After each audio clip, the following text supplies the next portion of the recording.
Okay, this is the final part of our podcast on Adderall, and today we're going to talk about addiction potential.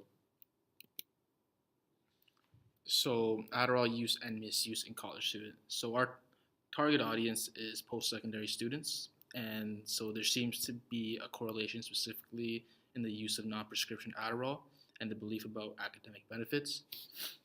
So from this diagram here, you can see the percentages of individuals that use Adderall and Ritalin in college versus non-college, with college being significantly higher than the non-college percentage there.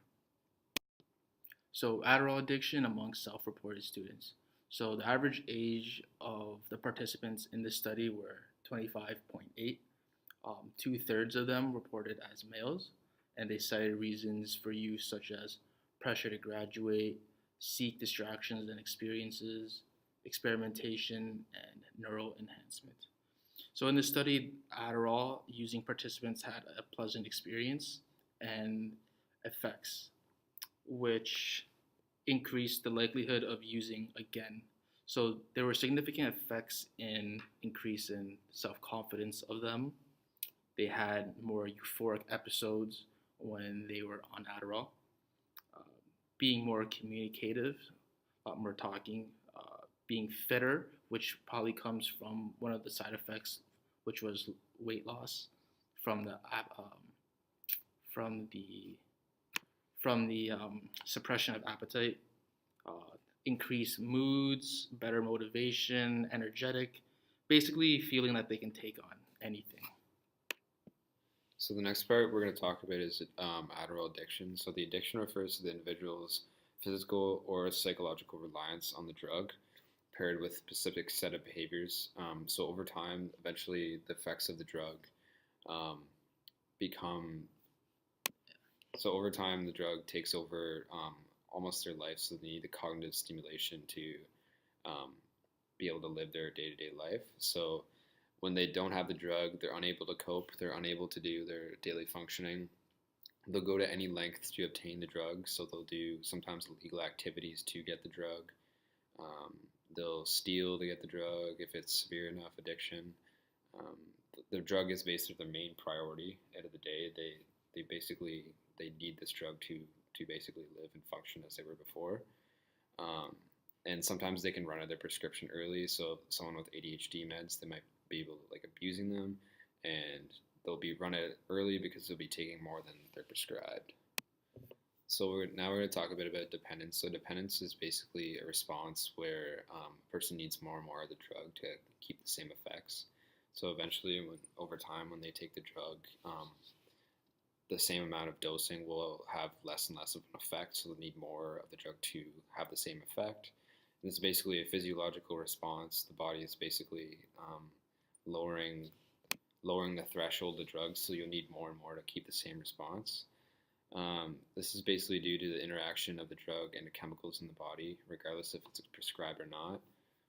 So it's not psychological dependence where it's abused to reach an high, and its assistance from a doctor may be required to get off the drug due to the way the chemicals affect the brain.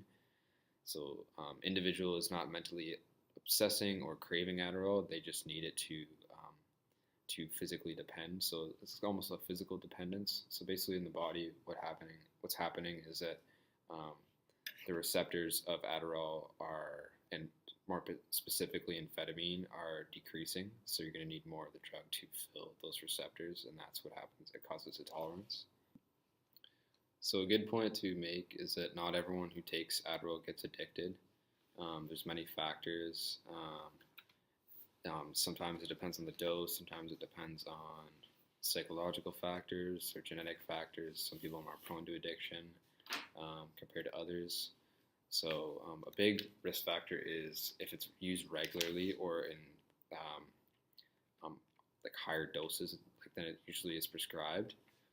So the brain of an addict becomes dependent on the stimulation of the alertness and the productivity.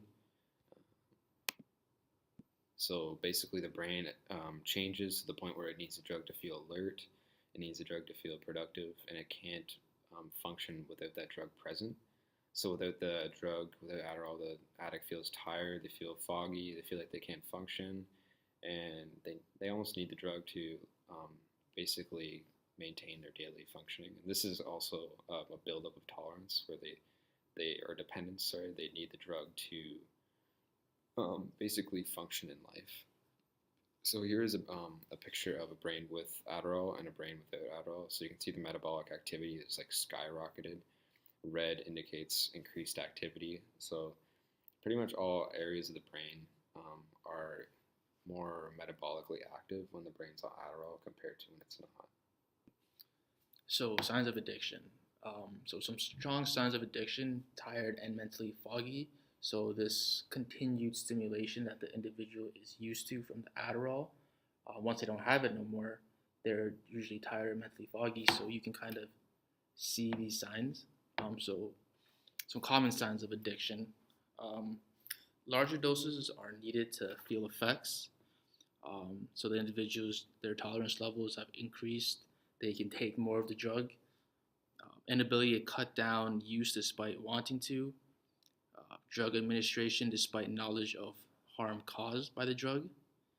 Inability to complete tasks without Adderall. Spending excessive amount of time and money getting, using, and recovering from the drug. Being unable to feel alert without the drug. Neglecting other or important activities in favor of using Adderall. Suffering withdrawal symptoms when not using Adderall. So you can see that a lot of these symptoms are like related. The individual is not able to perform everyday tasks that they're used to without the drug once they're addicted. This can cause a lot of issues, so like they're tired and mentally not able to process things and focus, and this causes them to use Adderall. So some signs of abuse that someone may be abusing Adderall or using it or misusing it. They might be overly talkative. Again, this is because Adderall is a stimulant, and when someone is stimulated, they're talking or they're life of the party kind of thing. Loss of appetite. Again, we talked about that as Adderall being an appetite suppressant. Unusual excitability. Again, on this drug, they're excitable. Um, Social withdrawal is another thing. Aggression. Prolonged sleeping periods. So if they're off it, they might be very tired and they need it to stay awake, so they'll sleep for a long time. Secretive behavior, maybe because they want to hide it from someone or they don't want people to know that they're abused or abusing drugs.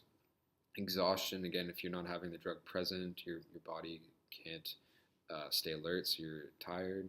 Excessive weight loss when you're off the drug, again, because Adderall is an appetite suppressant, so when you're off it, the body becomes more hungry and it needs more food because it's almost a opposite effect of what it was on the drug. Memory loss, incomplete thoughts, decline in personal hygiene. Again, if you're coming off Adderall and you're always tired, you're not going to have a lot of energy to do things.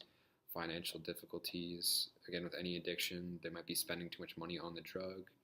Overworking or over concentrating. One of the main uses of Adderall is to be able to concentrate better or do schoolwork. So often they'll be basically just be almost taking Adderall and just focusing 100% on school and work. Disorientation, mania. If it's severe, they might have like fleeting thoughts or unrealistic ideas of their abilities. If they're on Adderall, impulsive behaviors as well. So for some long-term effects of heavy Adderall use, so sleeping difficulties. So on the drug, the individual will have difficulty sleeping because of the stimulation that it gives to them, and then when they're off the drug, they might be more fatigued, overly tired, and that's just because of the stimulation that the drug gives to the individual. Makes them more energetic. Lack of motivation. So this can be seen in their level of enthusiasm. So like when you're on the drug, when you're on Adderall, the individual feels motivated to get things done, especially academically. So without the drug, they lack this motivation and enthusiasm. So with the euphoric effects of the drug, they're dependent, they're addicted to it, and so when they're not on it, you can see changes in their personality, behavior. So like they're more irritable. There might be more depressive episodes, mood swings, thoughts of suicide, aggression, and a lot of these can be because of the fatigue, lethargy, things that they feel when they're not on it because they're so dependent. Um, Things like anxiety as well, which they won't be able to control, but they feel like they need the drug so much, and without it, basically, like they don't believe that there is any other solution. Um, so you can see like a rebound effect in the individuals. So like you'll see panic attacks and depression, anxiety, whatnot. And this comes from like the lower levels of dopamine, serotonin, and norepinephrine. And because the individual is dependent on the drug, and these levels are lower because of the use when they're off the drug. Heart disease, because there's this constant stimulation in the heart, and the heart's always because there's this increased rate in the heart, um, and then weight loss, like we said earlier, the individual's suppression of appetite, so they just don't eat when they're on the drug, and there's other things such as headaches, tremors, constipation. So we have this diagram here again to show you the duration of withdrawal of Adderall. So during days 1 and 3, they'll be severely fatigued, be sleepy, they'll have cravings for the drug, they'll be depressed, disoriented. Day 4 and 7, they'll continue to have their sleep disorder, so they'll be completely fatigued because they don't have that drug to stimulate them. Anhedonia, so they won't feel any pleasure. That goes again with the depression side. So when they're off the drug, they have a rebound loss, lower levels of norepinephrine, dopamine, serotonin, which the drug increases. Um, so they'll be exhausted. They'll have intense cravings because again, it's the opposite effect when they're on the drug. Unpleasant dreams as well as irritability. Week 2, they'll still be craving, still have fatigue and exhaustion, depression. They'll sometimes have vivid dreams. Again, they'll have some sleep disorders, so maybe they'll be sleeping too much, or they might not even be able to sleep at all sometimes. They'll be irritable. They'll have some psychomotor impairment. They'll have almost psychomotor retardation. They'll be slowed down almost in like a fog. Week 3, they'll continue to have depression, irritability, apathy. So they'll begin to lose almost their way of life. They'll have intense cravings to the drug as well. Week 4, they'll continue to have some sleep disorder problems and some brain fog. So they'll feel like they're almost like in a loop. So they won't be able to think straight or function properly. After withdrawal syndrome, so this is typically 3 to 6 months. They'll still have some depression, fatigue, some sleep disorders. Again, this will be a lot less than right after the drug because the body's starting to adapt a bit more. They'll have some dysphoria, so some decreased pleasure, and then again increased appetite because this is a rebound effect from Adderall suppressing their appetite.